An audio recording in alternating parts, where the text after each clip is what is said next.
Eamon Khan here for Seconds Out. Pleasure to be joined via Zoom with musician and huge boxing fan Glen Smyth of Solar Eyes. If you don't know the artist, you might have heard the music featured on Match of the Day and on Talksport yesterday too. Glen, how's life? Really good, Eamon, really good. I was just down at Talksport yesterday doing a little acoustic track on the Cascarino and Sawyer show. So, yeah, all good. Yeah, we're going in the right direction. That's all you can hope for, innit? And so is Oleksandr Usyk. Daniel Dubois, from his perspective, isn't. There was a big fight at Wembley for the undisputed heavyweight title. What unfolded when you watched it on the screen?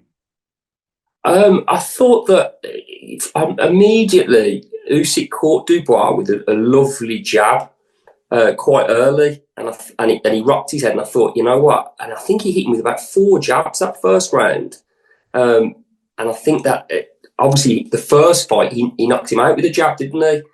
And I think that might have been the thing. Keep it in his head that's what you're going to cop for the fight. And I really thought Usyk didn't get out of second gear, to be honest. Like, I'm not slagging Dubois because, he's legitimate, but yeah, it was a walk in the park, really, wasn't it? And the golfing class was quite evident.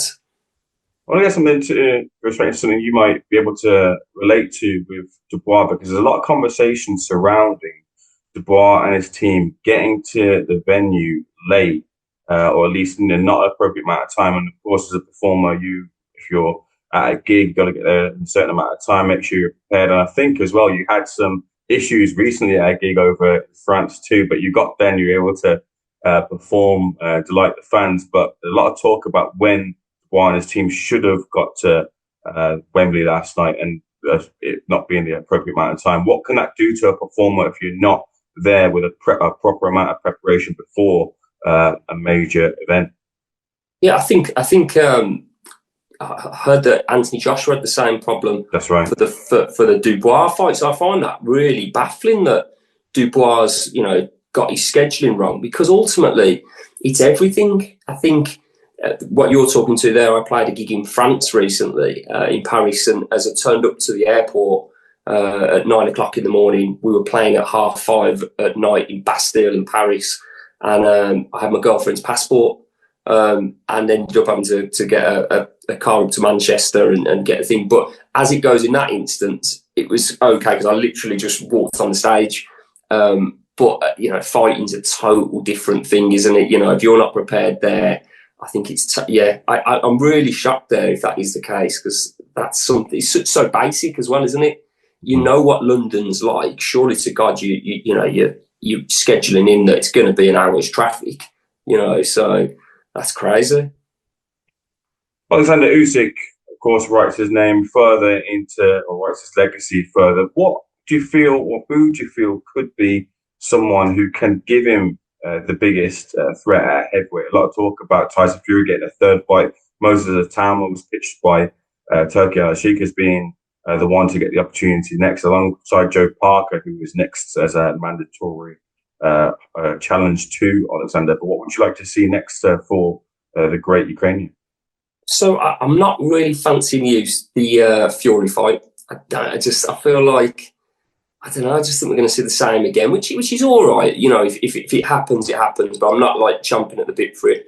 I think the Atoma fight would be too early for Atoma, but at the same time, so risky for Usyk, because Itama looks like the real deal. He really does. But again, I think the timings are just going to be off there. I think the Joseph Parker fight, I think Parker, it probably does deserve his shot. And I feel like he will give him a good fight. And I think it will go the 12. And I think Usyk, obviously on points or a late stoppage. I think with Parker, I think, it's mad to think that he was world champion nearly 10 years ago, isn't it? It's crazy.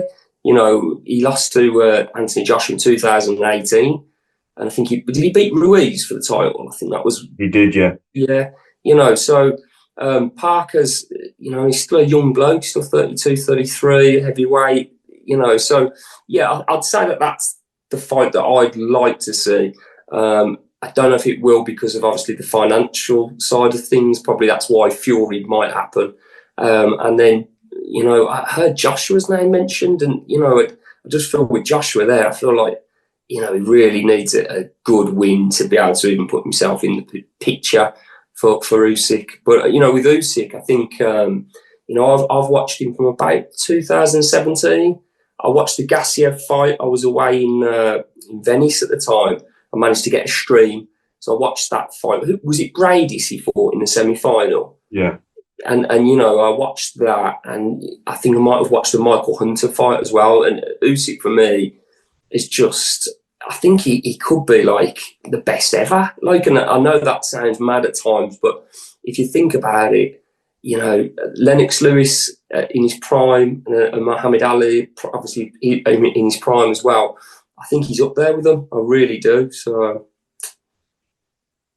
moving to the musical side of things, do you have a dream pairing of your music with a fighter? Is there someone you'd love to do a walkout with?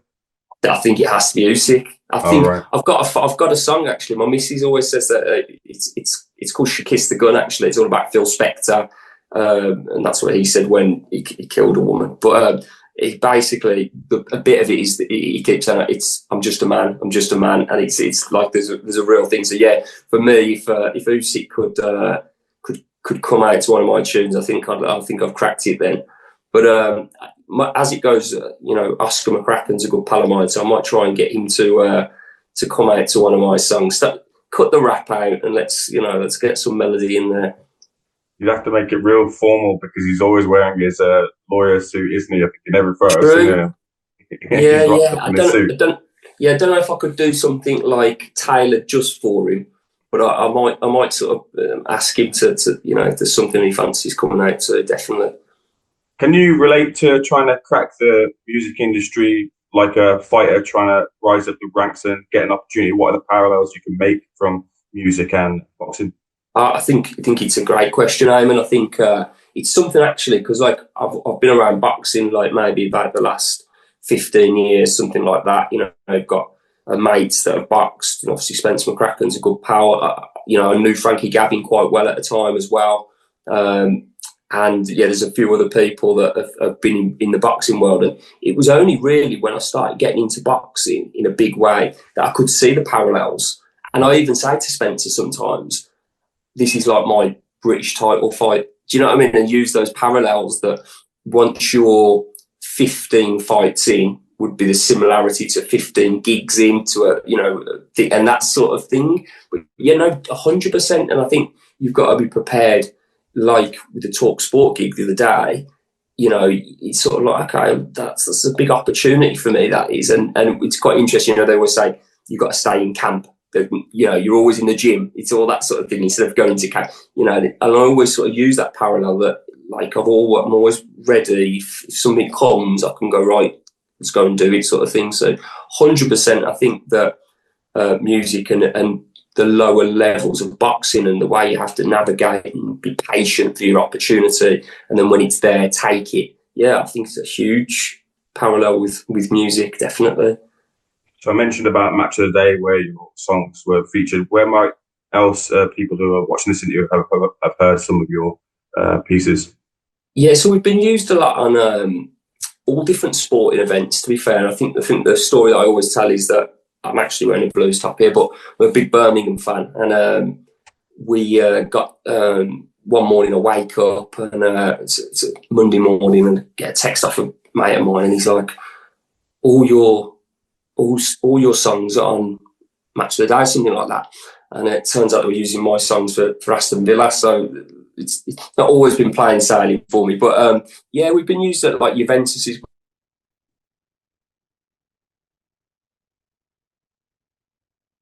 as, and I was really hoping that they would do the boxing at Alcatraz. I think there was talk of Riyadh season event there, wasn't there? So yeah, man, if that can happen, I'll pitch to as much as I can to get that. What do you find to be the process or the difficulty in the process of matching a piece of music to a fighter? How do you or a sporting event? How do you kind of work that process out? I think that could be a subconscious thing, I think because obviously I'm so much into football and boxing, it seems to be that the music gets used an awful lot. It must be the pace of it. It must be the way that I think there's one of our songs called "Roll the Dice" as well. And I mean, Eddie Hearn will say that every interview that he does. He always says, "You've got to roll the dice." And I've done a little clip with Anthony Joshua, just kept on saying, "Roll the dice, roll the dice." So I don't know if all these terms and stuff that I use in music can correlate to boxing and sports, but it seems to be only football and boxing. It's like we haven't been used on tennis or anything like that. So I don't know if it's a subconscious thing rather than a conscious thing. I always ask fighters, where they want to be in the immediacy, like the short term and the long term. So the same with yourself. What are your kind of short term and long term goals within the industry? Yeah, so the short term is we've got an album coming out in September called Live Freaky, Die Freaky. We're signed to the same label that found Coldplay and Keane and stuff like that. So, hopefully that whole thing. But the album's all about the Manson family and the Manson murders and stuff like that. So quite a dark subject. But the first single off it's called Murdering Hippies as well. It's a bit Primal Scream, bit Kasabian, that sort of vibe, but also a bit 60s as well. So, yeah, I think, the short-term goal is get the album out. Let's get on tour. Let's get out and about as much as we can. We're playing Paris, and we'll hopefully get over to Berlin again, and maybe Texas. We played Austin a couple of years ago, so that. And then it's really just getting ourselves ready for next year. Then bizarrely, and going into the festival season next year. It seems to be like a year's advance, but again, it's that boxing thing, isn't it? Where a fighter really is planning his next year, isn't he? His next 3 fights, and that's what it's like, really. And then we've got, a couple of more albums lined up as well. So the next 2 or 3 years really is already mapped out. It's all there. I've got them done. So it's just a case of getting them out there and just keep building and just ready for that world title shot. Have you done any music videos with any, or has a plan to do any music videos with any fighters? I remember Ed Sheeran did Shape of You. It wasn't specifically with the fight, it was sort of boxing themed. I remember off the top of my head as well, Don Broco had a music video with Dave Allen. Okay. Don Broco. Yeah, that's right. As it goes, my good mate of mine, Craig Jennings, who's their manager, and his manager Bring Me the Horizon. And I think he might be JK's manager now as well. So, yeah, like there's a connection there. I've definitely thought about doing like sort of something where I'm out running. I do a lot of running, but that, sort of boxing look and stuff. And I definitely would love to do some kind of boxing video, but I think it'd have to be a bit Raging Bull rather than, I think the Raytons did one with Tyson Fury's dad, and it ain't for me. Like, I didn't think that looked very good at all. But something like Raging Bull, bit black and white, bit sort of cinematic. I think that could really work.